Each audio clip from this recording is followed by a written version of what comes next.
Hello students, तो आज हम बात करेंगे मानव कर्ण के बारे में। मानव कर्ण के 3 भाग होते हैं, एक्सटर्नल, मिडल और इंटरनल। तो वन बाय वन इनको समझने का प्रयास करते हैं। ये जो भाग आपको दिखाई दे रहा है, यही भाग आपको मानव के बाहर दिखाई देता है।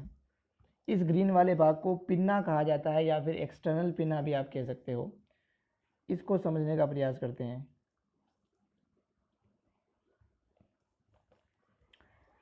पिन्ना के कुछ पोर्शन बनाए गए हैं। सबसे ऊपर वाला भाग, ये जो भाग है इसको कहते हैं हेलिक्स। इसके बाद वाला ये वाला भाग जो है पिन्ना का, उसको कहते हैं कॉन्का। और इसके सबसे नीचे वाला भाग को कहते हैं लोब्यूल। इन तीनों भागों को मिलाकर कहा जाता है एक्सटर्नल पिन्ना। इस एक्सटर्नल पिन्ना का काम होता है collecting of the sound waves, यानी ध्वनि की तरंगों को ये एकत्रित करता है तथा इसके बाद आने वाली केनाल में ये इसको एंटर होने देता है। तो इतना ही है एक्सटर्नल पिन्ना के बारे में। अब हम समझते हैं पिन्ना के बाद वाली स्ट्रक्चर, जिसको कहते हैं ये ग्रीन कलर की, जिसको कहते हैं एक्सटर्नल ऑडिटरी मीएटस। एक्सटर्नल ऑडिटरी मीएटस के बारे में आपको इतना पता होना चाहिए कि यहाँ पर सिरुमिनस ग्रंथियाँ पाई जाती है, जो सिरुमिन नाम के पदार्थ को स्रावित करती है। ये सिरुमिन, जिसको ईयर वैक्स भी कहते हैं, इसका काम होता है ध्वनि वेव के साथ आने वाले डस्ट पार्टिकल को ईयर ड्रम को डैमेज करने से रोकना तथा ईयर में ल्यूब्रिकेशन को बनाए रखना।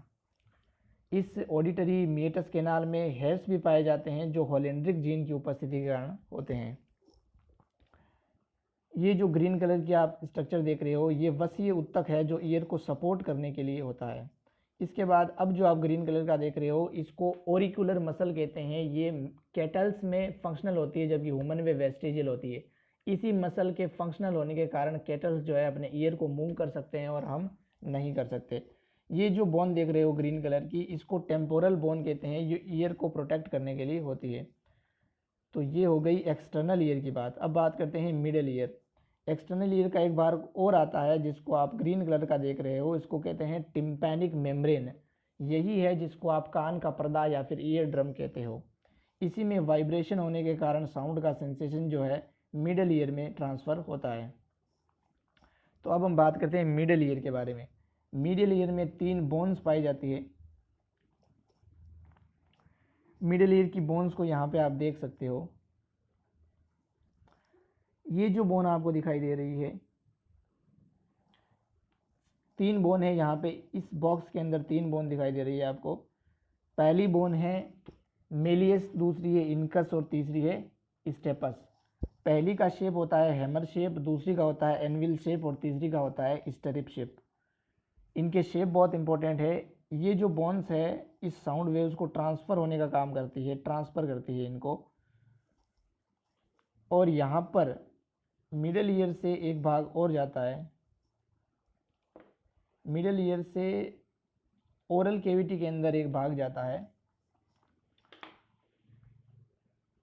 जिसको कहते हैं यूस्टेशियन ट्यूब। ये आप देख सकते हो डायग्राम में ग्रीन कलर का।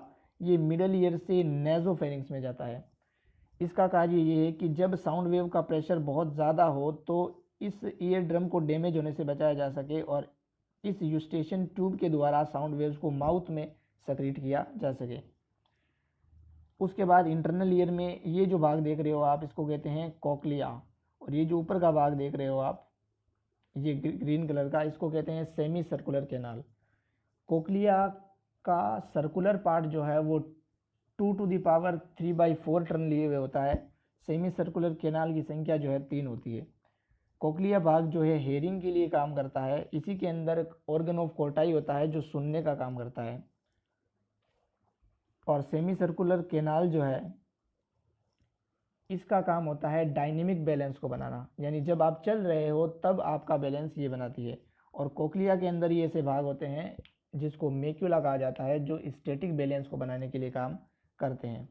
उसके बाद में इंटरनल ईयर के बाद में ये जो स्ट्रक्चर आप देख रहे हो ग्रीन कलर की, इसको कहते हैं ऑडिटरी नर्व।